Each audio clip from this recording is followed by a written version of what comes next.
Hey guys, ఈరోజు restaurant స్టైల్లో chicken dum biryani ఎలా చేస్తారో చూద్దాము.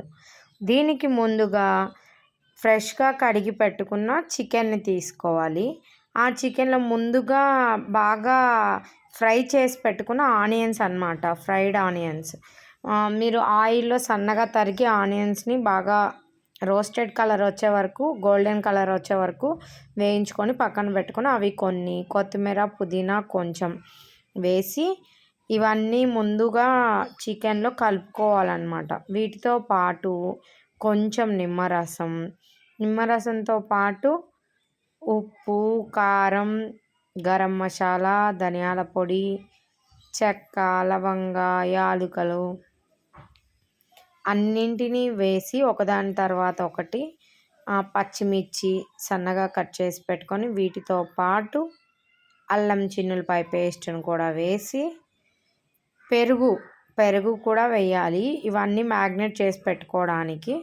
ఇవన్నింటిని ఒకదాని తర్వాత ఒకటి వేసి బాగా కలిపెట్టుకొని ఒక అరగంట సేపు వాటిని ఒక పక్కన పెట్టుకోవాలి.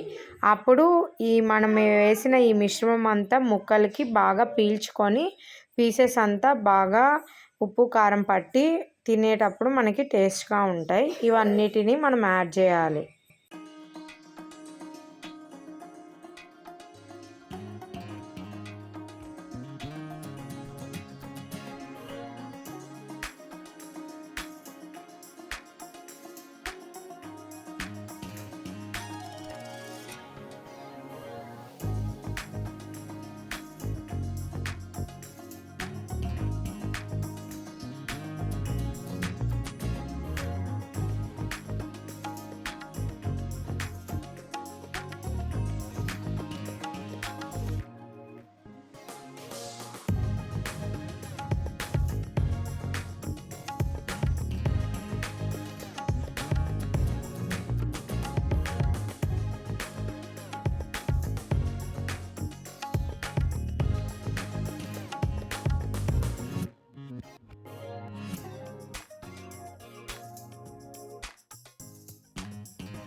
దీనిలో ముందుగా మనము ఆనియన్స్ ఫ్రై చేసుకున్న ఆయిల్ కూడా ఉంటుంది కదా, అది కూడా కొంచెం వేసి బాగా కలయబెట్టుకొని అరగంట సేపటి తర్వాత పక్కన రైస్ని ఉడికించుకోవడం కోసం ముందుగా ఒక అరగంట ముందు నానబెట్టి తీసుకున్న బాస్మతి రైస్ని తీసుకొని ఇలా నీళ్ళల్లో కొంచెం ఆయిల్, ఉప్పు, కొత్తిమీర, పుదీనా అవన్నీ వేసి నీళ్ళలో బియ్యాన్ని వేసి బాగా ఉడికే వరకు ఉడికించాలి.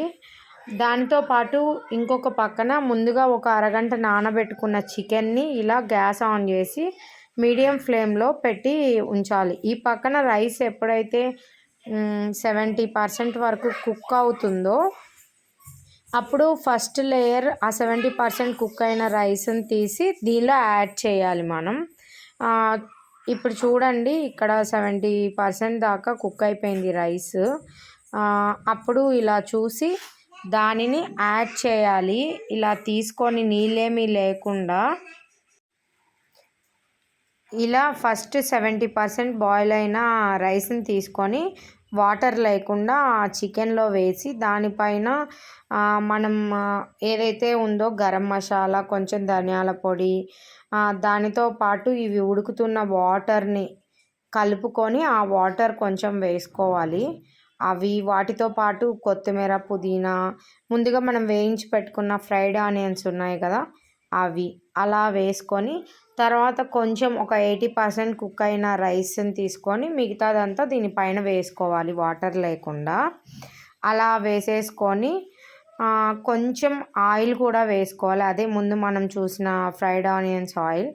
ఇలా మిగతా రైస్ అంతా పైన లేయర్ లాగా వేసేసుకొని దానిపైన కూడా సేమ్ మనం ఇందాక చూపించినట్లు ఆ ఫ్రైడ్ ఆనియన్స్, మసాలా వాటరు, ఇంకా లైట్గా ఫ్రైడ్ ఆనియన్స్ ఆయిల్ వేసేసి అన్నీ నీట్గా ఈవెన్గా స్ప్రెడ్ చేసేసుకొని అప్పుడు మనం సిమ్లో పెట్టుకోవాలన్నమాట గ్యాస్ అంతా సిమ్లో పెట్టేసుకొని పైన ఆవిరి బయటకు పోకుండా ఇట్లా ఫాయిల్ కవర్ ఉంటే ఫాయిల్ కవర్తో కవర్ చేయొచ్చు, లేదంటే చపాతీ పిండి అయినా రౌండ్గా పెట్టి దాని మీద ప్లేట్ పెట్టచ్చు, లేదంటే గట్టిగా కదలకుండా ఉండే ఏదైనా మూతను పెట్టి ముందుగా మనము రైస్ ఉడికించుకున్న వాటర్ గిన్నె ఉంది కదా, ఆల్రెడీ వేడిగా ఉన్న వాటిని ఆ ప్లేట్ మీద పెట్టాలన్నమాట. అంటే పైనుంచి కూడా బరువుకి పైన వేడి నీళ్ళకి లైట్గా లోపల రైస్ మగ్గుతూ ఉంటుంది.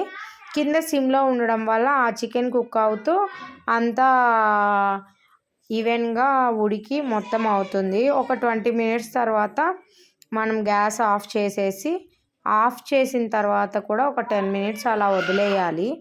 అప్పుడు అంతా ఆవిరంతా పీల్చుకొని నీట్గా మొత్తం కరెక్ట్గా వస్తుంది. ఇప్పుడు చూడండి, నేను ఆ గిన్నెలో కలపడానికి ముక్కలన్నీ చిదిరిపోతాయని నేను ఇలా ఒక బేషన్లో అంతా వేసేసి మిక్స్ చేసుకున్నాను. చూడండి, ఏమీ మాడిపోకుండా అంతా పొడి పొడిలాడుతూ నీట్గా రెస్టారెంట్ స్టైల్లో బిర్యానీ చాలా బాగా వచ్చింది. మీరు కూడా తప్పకుండా ట్రై చేయండి.